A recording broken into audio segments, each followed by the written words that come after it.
Ah, sweet it was, and save for my piddling difficulties, flawless as a flower, until the walls of the world came crashing down around our ears.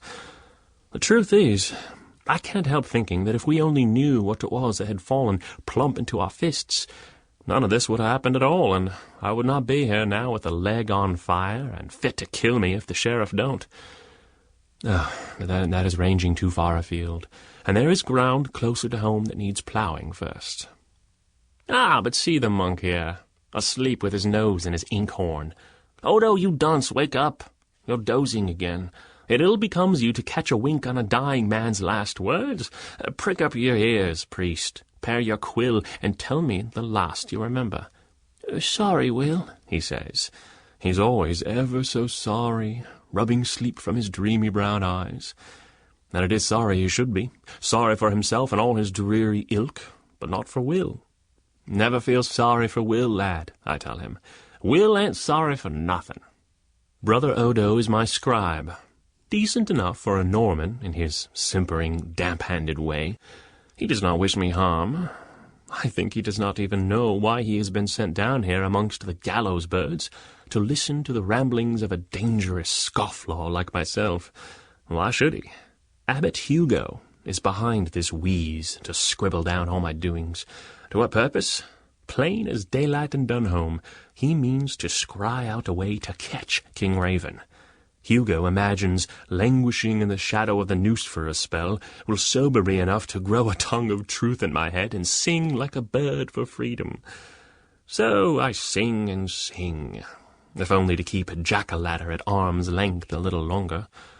Our larcenous abbot will learn summit to his profit, as may be, but more to his regret. He'll learn much of that mysterious phantom of the greenwood, to be sure, but for all his listening, he'll hear naught from me to catch so much as a mayfly. He'll not get the bolt he desires to bring King Raven down.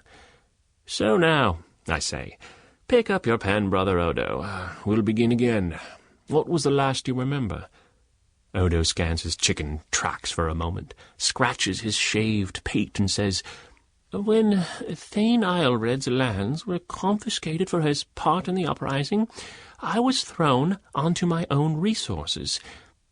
Odo speaks his English with the strange, flat tongue of the Frank Outlanders.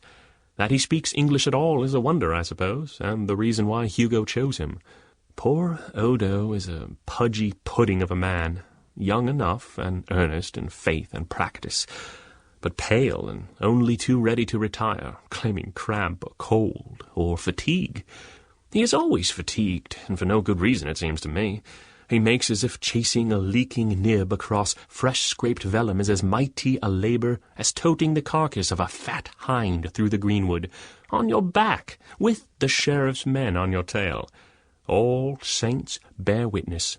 If pushing a pen across parchment taxes a man as much as Odo claims, we should honour as heroes all who ply the quill. Amen. I am of the opinion that unless he grows a backbone, and right soon, Brother Odo will be nothing more in this life than another weak-eyed scribbler, squinting down his long French nose at the undiluted drivel his hand has perpetrated. By blessed Cuthbert's thumb, I swear I would rather end my days in Baron de Brose's pit than face eternity with a blot like that on my soul.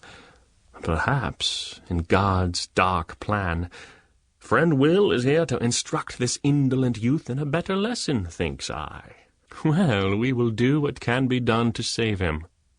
When Thane Aelred's lands were confiscated for his part in the uprising, I was thrown onto my own resources, and, like to have died, they were that thin.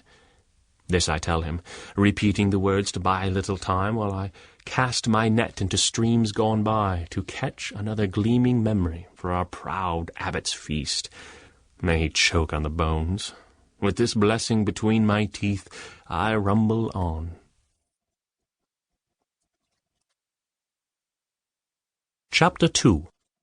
Thane Aelred was as fair-minded as the Tyne is wide, and solid as the 300-year-old oak that grew beside his barn.